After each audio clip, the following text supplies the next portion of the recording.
खुद अपने पैर पर कुल्हाड़ी मारना। बहुत सारे सीए स्टूडेंट्स जो इंटर फाइनल फाउंडेशन में पढ़ रहे हैं वो ये काम हमेशा करते रहते हैं, अपने ही पैर पे कुल्हाड़ी मारना। इसका एक मोर टेक्निकल टर्म जो है वो है self sabotage, which means you are yourself defeating you. कुछ और आपको नहीं डिफीट कर रहा है, आप कर रहे हैं। आईसीआई नहीं कर रहा है, कोई और सिचुएशन नहीं कर रही है, आप कर रहे हैं। With the self sabotage also comes another term, procrastination. Sir बहुत सुनी है प्रोक्रेस्टिनेशन तो, बट ये दोनों का कॉम्बिनेशन ऐसा है जहां आपको पता ही नहीं है कि आप ये कर रहे हैं, और ये करने की वजह से आप कहीं ना कहीं अपने एग्जाम्स में हर बार लूज कर रहे हैं, डिस्पाइट द फैक्ट कि आपको लगता है आपने टाइम तो बहुत लगाया है। Just like any other student, आपने भी उस पूरे के पूरे टाइम ड्यूरेशन में पढ़ाई ही की थी, लेकिन क्या आपने सही पढ़ाई की थी या नहीं की थी? क्या गलतियां हैं जो आप बार बार करने की क्षमता रखते हैं, जो आपकी हैबिट्स ही बन जाती हैं almost, that you hardly realise कि ये चीजें आपको रोक रही हैं from going ahead and achieve the success that you very well deserve and that you know that you deserve. Now, I'm going to talk about around 7 regrets that most of the TA students do later, but they don't realize and they're not even able to work on that. I'm also going to help you understand कैसे उनके around work करना है आपने. Now, first thing is mostly चीजों को procrastinate करना. आप पढ़ नहीं पा रहे हैं, बोर हो रहे हैं, आप सैचुरेट हो गए हैं। सैचुरेट आप हो जाते हैं इवन आपने उससे पहले कि पढ़ना शुरू किया हो, पढ़ने से पहले सैचुरेशन आ गई होती है। क्यों? क्योंकि पढ़ना ही सबसे मुश्किल काम लग रहा है। इन सच सिचुएशंस क्या होता है, आप अपने आप को ड्रैग कर रहे होते हैं, तो आप पढ़ नहीं रहे होते हैं, आप ड्रैग कर रहे हैं, टाइम को लगाने की कोशिश कर रहे हैं, बट आप प्रोक्रेस्टिनेट कर रहे हैं किस चीज को? इफेक्टिव स्टडीज को। Just sitting and studying does not means that you are studying, you are delaying the process of effective studies. अब आप कैसे इसे डिले करते हैं और कैसे आप प्रोक्रेस्टिनेट करते हैं, कैसे आप इससे भागते हैं? What you do really is, आप बैठते हैं, पढ़ते हैं, कोशिश करते हैं, पढ़ा नहीं जा रहा है for whatever possible reasons, चाहे वो इमोशनल इश्यूज हो सकते हैं, चाहे वो आपकी बहुत सारी परेशानियां, एंग्जाइटीज, पैनिक्स आपके अब आ रहे हैं क्योंकि आपको डर लग रहा है, क्योंकि आपको पता है कि आप नहीं पढ़ रहे हैं और आपका एक सिस्टमेटिक आउटकम भी रोज के बेसिस पे जनरेट नहीं हो रहा है। तो आप आगे जा रहे हैं ये सोचते हुए कि कोई बात नहीं, आने वाले दिनों में बेटर हो जाएगा, आने वाले दिनों में बेटर हो जाएगा, और आने वाले दिन भी वैसे ही रहते हैं, वो चेंज नहीं होते हैं। So mostly what happens is you keep doing this attempt to attempt, day to day, week to week, और एंड मोमेंट पे जब एग्जाम आ जाते हैं अचानक इतनी एनर्जी आती है, आप तब पढ़ने लग जाते हैं और तब फायदा नहीं होता है, क्योंकि घबराहट तो है और वो घबराहट छोड़ती नहीं है। तो आप क्या करते हैं? आप स्क्रोलिंग करनी शुरू कर देते हैं, किसी से बात करनी शुरू कर देते हैं। These are just avoidance mechanisms, जिससे आप जो करना है उससे भाग रहे हैं। अब कोई सीरीज देखने लग जाएंगे, आपको पता ही नहीं चलेगा कब आपके हाथ, आपकी आंखें, आपका पूरा शरीर अचानक दौड़ने लगता है इन सब चीजों के लिए। आप अवॉइड करते हैं इस हद तक कि आपको पता ही नहीं चलता है कि आप अपनी पढ़ाई को गंवाते जा रहे हैं। आप हर बार अपने आप को ब्रेक देते हैं ये सोच के कि हाय मैं थक गया, मेरे को अब थोड़े सा ब्रेक ले लेना चाहिए, मैं कंसिस्टेंटली पढ़ लूंगा बाद में, पर ऐसा कभी भी होता नहीं है। ऐसे तो नहीं होता है। नाउ आप ये जो भाग रहे हैं किसी भी चीज से, ये भाग क्यों रहे हैं? Because probably you don't like what you are doing. आपको थकावट महसूस होती है, घबराहट महसूस होती है। तो what I will suggest is, करना तो यही है दोस्त, इसी को ही क्लियर करना है, इसी को छोड़ भी नहीं सकते हैं और इसके बीच में आगे जाना जरूरी है। तो what is essential is, even if you don't like something, sit with it with no agenda, no target, no specific outcomes, sit with it. एक पेज पकड़ो, उस एक पेज को 5-5 लाइन करके पढ़ना शुरू करो। दैट्स इट, ज्यादा नहीं करना है कुछ भी, 5-5 लाइन पकड़ के पढ़ना शुरू करो। ये टॉपिक मुश्किल है, ये पूरा चैप्टर मुश्किल है, या ये सब्जेक्ट ही मुश्किल है, it's okay, you are gonna do it anyways. अगर आप डिले करते रहेंगे इसको और बाकी चीजों को करने की कोशिश करते रहेंगे, आपका ब्रेन सीखेगा ही नहीं कि हमें मुश्किल चीजें करनी है। आपको अपने ब्रेन को बिठाना पड़ेगा मुश्किल चीजें करने के लिए, और वो तरीका सिर्फ यही है, बैठ जाइए 5 मिनट आराम से पढ़िए। नहीं समझ आ रहा है, जाइए कहीं नहीं, कुछ और टच नहीं कीजिए, कुछ और स्क्रॉल नहीं कीजिए, कुछ और सोचिए नहीं, सिर्फ बुक की तरफ देखिए। जितनी 5 लाइन पढ़ी है उसको जॉट डाउन करना शुरू कर दो, उसी पे ही मेहनत करो। 5 मिनट, फिर 5 मिनट, फिर 5 मिनट, फिर 5 मिनट, बैठे रहो, उठ के नहीं जाना। नहीं दिल करे पढ़ने का, इट्स ओके, जो जहन में आ रहा है वो लिख दो, एक और पेज पकड़ो, उस पे वो सब कुछ लिखो, वापस आओ, फिर से 5 मिनट, फिर से लिखना शुरू कर दो, कुछ और, जाना नहीं है कहीं, सिर्फ paper, pen, pencil, colours, sticky notes और आप और बुक्स, कुछ और नहीं होना चाहिए पास, ना मोबाइल ना कोई और distraction. You will do this for 1 hour continuously and trust me, उस 1 hour में एटलीस्ट 20-25 मिनट जरूर होंगे जो आपने अच्छे से कोशिश की होगी पढ़ने की। फिर से 1 घंटा यही करिए, फिर से 1 आवर यही करिए, फिर से 1 आवर यही करिए, करते रहिए। So every hour you are fetching 20 minutes. 6 hours के बीच में आपने 120 मिनट्स, 2 आवर्स फेच कर लिए हैं। इसकी इफेक्टिवनेस कुछ भी नहीं है अगर मैं कहूं, बट ये हैबिट बिल्डिंग है, ब्रेन को समझाने के लिए कि जो चीज मुश्किल लग रही है उसे तो हर हाल में करके रहूंगा। Your brain's resistance has to be taken out. वो जैसे ही बाहर जाएगी चीजें होने लगेंगी। नाउ सेकंड पॉइंट, बहुत सारे सब्जेक्ट्स मुश्किल लगते हैं हमें, इसलिए हम उन्हें पढ़ना नहीं चाहते, उनको छोड़ देते हैं। We start almost hating a subject to the point that we think इसमें तो बस पास हो जाएंगे तो चलेगा। पास हो जाएंगे के लिए भी आप क्या करते हैं, फिर आप करते हैं सिलेक्टिव स्टडी, कुछ चैप्टर्स पढ़ के जाएंगे, बस 40 मार्क्स आ जाएं चलेगा, बस इसमें तो रट्टा ही मार जाते हैं। All of these things are going to do a lot of damage on you, क्योंकि जब आप एक सब्जेक्ट में ऐसी नियत और सोच रखते हैं तो वो है तो आपका ब्रेन ही, आपका ही थॉट प्रोसेस है, और वो एग्जाम में 40 नहीं आएंगे ना तो भी हर बार आप यही कोशिश करते रहोगे तो गड़बड़ हो जाएगी, और ये नहीं करना है। क्यों? क्योंकि अल्टीमेटली हर सब्जेक्ट की एक वैल्यू है जो आपने डेराइव करनी है बाद में, जो आपके काम आनी है। अगर आप इंटर में हो तो भी काम आनी है, इंटर्नशिप में, अगर आप फाइनल में हो, कम ऑन यार, you are almost a chartered accountant, how can you behave like such an idiot? A person who is running from a subject, come on, that's not logical. You're supposed to love the subject. You're supposed to fall in love with the subject. और वो धीरे धीरे होता है। तो जो मैंने पहला पॉइंट बताया उसके मुताबिक चलना शुरू करोगे तो ये सब्जेक्ट जिसके साथ इंटरेस्ट डेवलप नहीं होता है उसमें मुश्किल टॉपिक उठाओ, एक इजी टॉपिक, एक मुश्किल, एक इजी, एक मुश्किल। इजी टॉपिक उठाओ, पढ़ो, जल्दी खत्म हो गया, शांति मिली।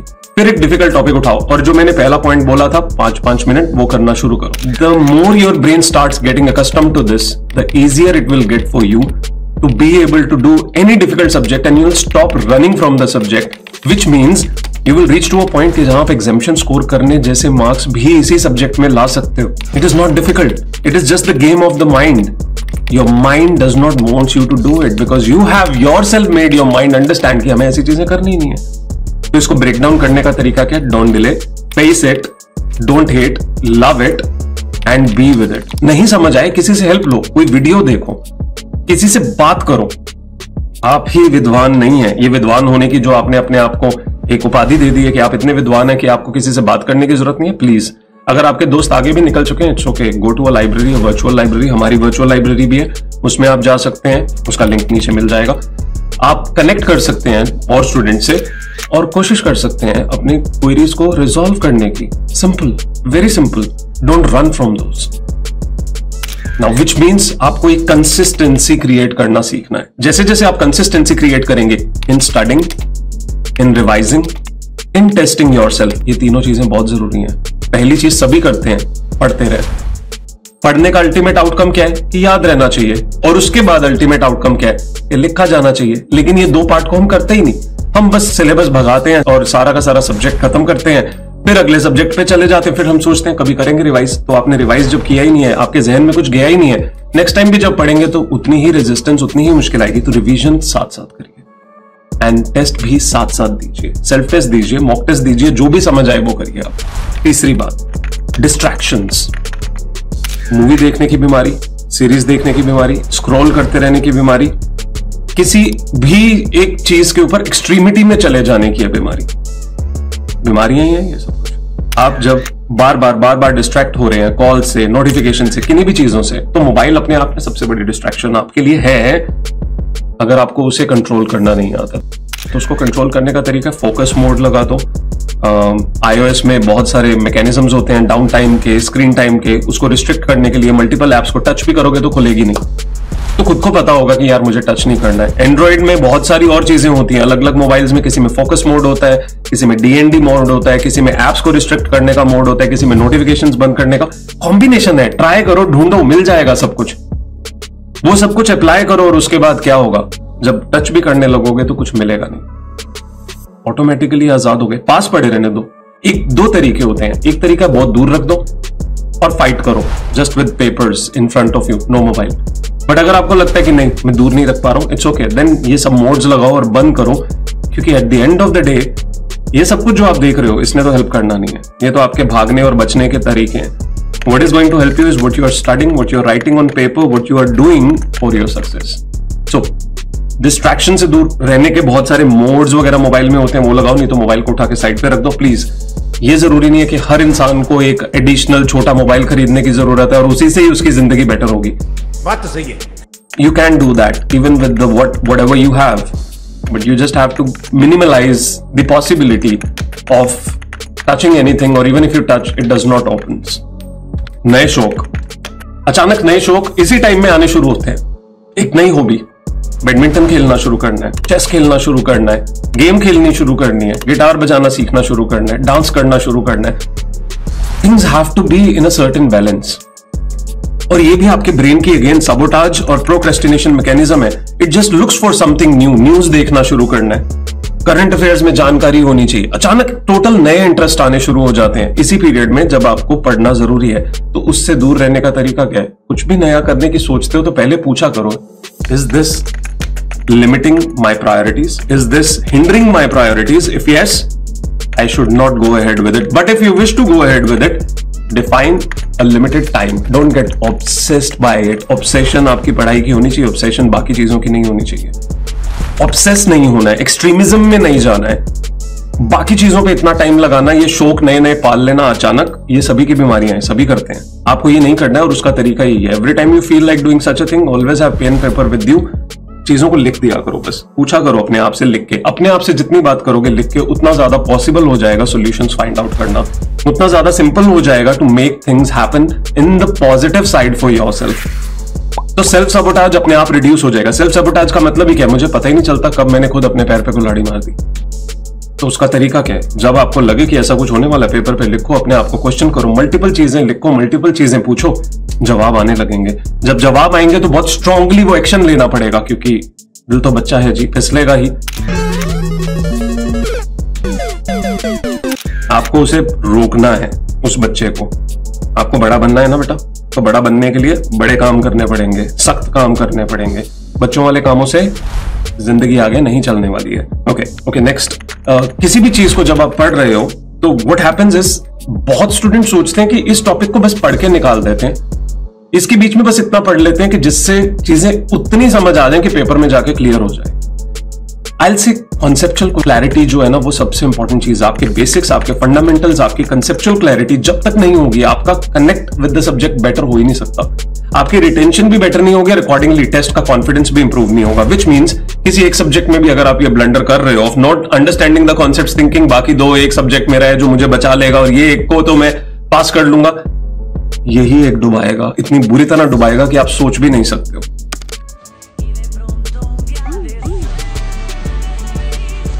तो वो कॉन्सेप्चुअल अंडरस्टैंडिंग होनी जरूरी है. रट्टाफिकेशन से हेल्प नहीं मिलने वाली. वो किसी एरिया में हो सकती है, किसी सब्जेक्ट में, सारे सब्जेक्ट में नहीं लगाई जा सकती है. और बहुत स्टूडेंट्स की प्रॉब्लम है कि वो सारे सब्जेक्ट को ही रट्टाफिकेशन मैकेनिज्म ले जाते हैं. मोस्ट सब्जेक्ट्स लाइक ऑडिट, इस सब्जेक्ट में तो पता नहीं क्यों बीमारी है सभी को रट्टाफिकेशन को ही प्रेफर करने की. जब तक आप ये नहीं समझेंगे इस सब्जेक्ट को कॉन्सेप्चुअली समझा जा सकता है, ये एक प्रैक्टिकल सब्जेक्ट है, इसके क्वेश्चंस भी प्रैक्टिकल आने लग गए हैं और बहुत एप्लीकेशन बेस्ड क्वेश्चंस होते हैं. तो वो तभी आप सॉल्व कर सकते हो जब आप कंसेप्चुअली चीजों को समझते हो. तो कंसेप्चुअली हमेशा हर सब्जेक्ट को समझिए. टॉपिक डिफिकल्ट भी लगे तो वक्त लगाइए, नहीं समझ आ रहा है किसी और से पूछिए, बट रट्टाफिकेशन नहीं करनी है. सिर्फ पासिंग मार्क्स के लिए नहीं पढ़ रहे हैं आप, चार्टर्ड अकाउंटेंट बनने के लिए पढ़ रहे हैं. एज अ चार्टर्ड अकाउंटेंट जब बाहर निकले कोई पूछे, आंसर्स होने चाहिए आपके पास. ये जवाब नहीं होना चाहिए कि हमने तो वो वाला सब्जेक्ट बस पास किया था. क्या वाहियात बात है यार. प्रोफेशनल्स हो आप लोग, तो प्रोफेशनल्स की तरह बिहेव करो. और अक्सर स्टूडेंट्स ये चीज महसूस करते हैं कि जब जब उन्होंने ये वाली हरकत की है, it has always put them in the worst state. Exam clear नहीं हुई, फिर से जीरो से पढ़ना पड़ेगा. आप सोचो ना यार, मल्टीपल अटेम्प्ट्स के बीच में आपने 4 अटेम्प्ट लगाई, 3 अटेम्प्ट लगाई, आपने लगभग 1 साल वही सब्जेक्ट को 3 बार पढ़ा. वर्सेस अगर आप एक ही बार उस सब्जेक्ट को ढंग से पढ़ लेते ज्यादा वक्त लगा के, तो बेटर नहीं था. In spite of just running through it and eventually understanding कि नहीं बॉस, इसको ढंग से पढ़ना पड़ेगा क्योंकि यही मरवाता है हर बार.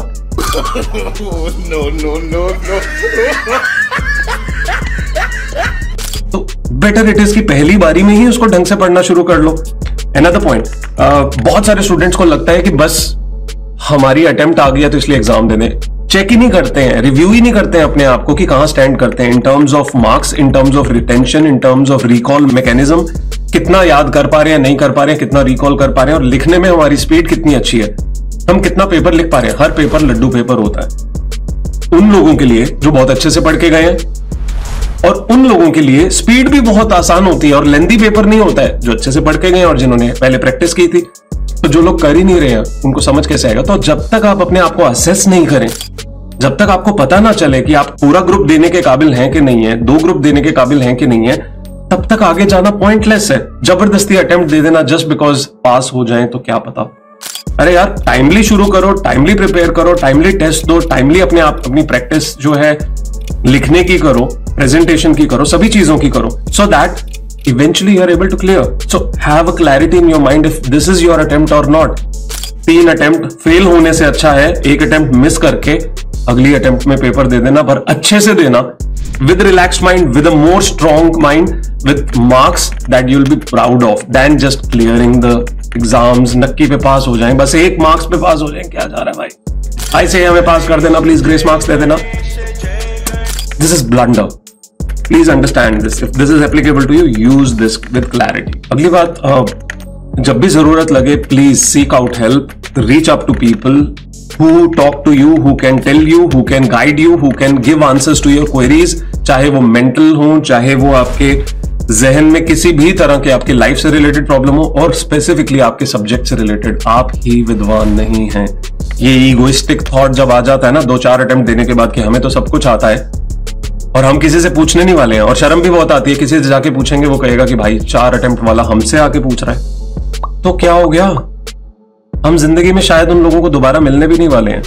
अगर पूछ लेंगे और वो आंसर मिल जाएगा, क्या दिक्कत है, तारीफ करो अगले बंदे की कि उसको आता है पहली अटेम्प्ट में, हमें नहीं आता था, इट्स ओके। अगर आप ये छोटापन लेके चलते रहेंगे तो आप फंसे रहेंगे। Seek help from a teacher, mentor, friend, existing chartered accountant, पहले वाला दोस्त जो चार्टर्ड अकाउंटेंट बन चुका है, अगर वो हेल्प कर सकता है उसे पूछो। अगर वो नहीं हेल्प कर रहा है तो come on, there are too many students out there यार जो हर वक्त पढ़ रहे हैं, किसी से भी जाके हेल्प लो, हेल्प मिलेगी। इस दुनिया में बहुत लोग हैं जो आपकी हेल्प कर देंगे, बट वो हेल्प सीख करनी पड़ेगी। अगर आपको मेंटली इश्यूज हो रहे हैं, आप साइकोलॉजिकली प्रॉब्लम्स फेस कर रहे हैं, चाहे वो आपकी जिंदगी में आपके लव अफेयर से रिलेटेड है, आपके रिलेशनशिप से, आपकी फ्रेंडशिप से रिलेटेड है, the fact that you have physical needs और वो आपको तंग कर रही हैं, in all these cases have a word with someone and understand how you're supposed to manage that. If you're not taking that help from anyone, trust me, you're delaying your success, you're delaying the fact that you are not resolving you in time. The more quickly you'll resolve yourself in time, the more quickly you'll be able to get through all the problems. And that comes when you really talk to people. आपसे छोटा इंसान भी आपसे ज्यादा विद्वान हो सकता है, क्योंकि कई बार आपका दिमाग एक जगह पे आके रुक जाता है। तो किसी से भी बात करिए जो आपको लगता है आपकी बात सुनने को तैयार है, it's okay. Sometimes just venting out only does the magic, तो वेंट आउट ही कर दो, okay. Now most important rule जो मैं आपको बताने वाला हूं वो है 70-20-10 एंड 70-30 रेशो। 70-30 रेशो क्या कहती है कि पहले जो पढ़ रहे हो हर सब्जेक्ट का 70% सिलेबस पकड़ लो जो आपको रेलेवेंट लगता है from exam point of view, और उस 70% को आप खत्म करिए with revisions and with test इतने लेवल पे कि आपके उसमें 70-80 मार्क्स आएंगे ही आएंगे उस 70% में अगर आपका पेपर आता है। बाकी के 30% को हाथ नहीं लगाएंगे जब तक 70% पे पूरा कॉन्फिडेंस नहीं आ जाता। तो आपने सिलेबस पूरा खत्म करने की तरफ नहीं भागना है। What you are going to do is you are going to finish the 70% syllabus, चाहे उसमें ज्यादा टाइम लग रहा हो, 100% से भी चलेगा, बट वो 70% अच्छे से खत्म करने का मतलब ये you are so bloody confident on the subject कि अगर इस 70% में से आता है तो आप क्लियर करने ही वाले हैं एग्जाम, जो कि आएगा क्योंकि वो 70% एग्जाम ओरिएंटेड है जो आप उठा रहे हो from all the resources analysis available to you over internet, over all different pages, YouTube, ये वो सब जगह पे, वहां से उठाओ, समझो और उस 70% को पहले पढ़ो। जब वो हो जाएगा फिर 30% पढ़ेंगे, उससे पहले 30% को हाथ नहीं लगाना है। ये गलती है सभी बच्चों की, आप 100% सिलेबस खत्म करने की तरफ भागते हैं, रिवीजन करते नहीं, टेस्ट देते नहीं, how you gonna even achieve any marks. 70% को पढ़ो रिविजन्स के साथ, टेस्ट के साथ, इतना एक्सटेंसिव लेवल पे कि उसके बीच में अच्छे मार्क्स आपके आए। 70 अगर आप दे रहे हो पेपर तो 60 मार्क्स आने चाहिए, इतने अच्छे मार्क्स आने चाहिए। अगर ये हो जाएगा तो कम ऑन 30 के बीच में तो कॉन्फिडेंस वैसे ही आ जाएगा, तो आप उसे और भी अच्छे से खींच पाओगे। एंड 70-20-10 रूल क्या है? 70% of study through out the day, 10 घंटे पढ़ रहे हो तो 7 घंटे स्टडी करना है, समथिंग न्यू। 2 आवर्स रिवाइज करना है इसी 7 आवर्स को, और 1 hour to half an hour अपने आप को टेस्ट करना है on whatever you have studied in the same day, और मे बी पिछले 3-4 दिन में जो पढ़ा था उसमें से किसी भी चीज को उठा के अपने आप को टेस्ट करना है, सेल्फ टेस्ट देना है अपने आप को। कुछ क्वेश्चंस उठाइए रैंडमली और उनके जो आंसर लिखने शुरू करिए, फिर अपने आप को सेल्फ असेस करिए। जरूरी नहीं है कि कोई टीचर ही आपको आंसर देगा, कोई मेंटर ही आंसर देगा, कोई टेस्ट सीरीज वाला ही आंसर देगा कि आप ठीक लिख रहे हो कि नहीं। भाई इतनी अकल आप लोगों को है, आपने अपने टीचर से पढ़ा है, आपके सामने आंसर्स लिखे हुए हैं, आपको पता है दुनिया भर की वीडियोस अवेलेबल हैं जो बता रही हैं हर सब्जेक्ट में कि कहां कैसे कैसे स्टेप मार्किंग होती है। वो वीडियोस उठाओ, रेफरेंस लो और उसके बेसिस पे अपने आप को सेल्फ असेस करो। जरूरी तो नहीं है एक मॉक टेस्ट सीरीज की वेट करनी है। और कितनी मॉक टेस्ट सीरीज ले लोगे, गिने चुने टेस्ट दोगे, रोज टेस्ट देना है अपने आप को 70-20-10। If you are doing all these things, trust me, you will be able to stop your self sabotage and your procrastination. अगर आपको कहीं पे भी दिक्कत आ रही है, इन चीजों को पकड़ लीजिए, trust me, you will be able to go ahead and you will be able to help yourself in a manner where you are building a system in a certain kind of structure and framework to help yourself. If you need more help, you can put in comments.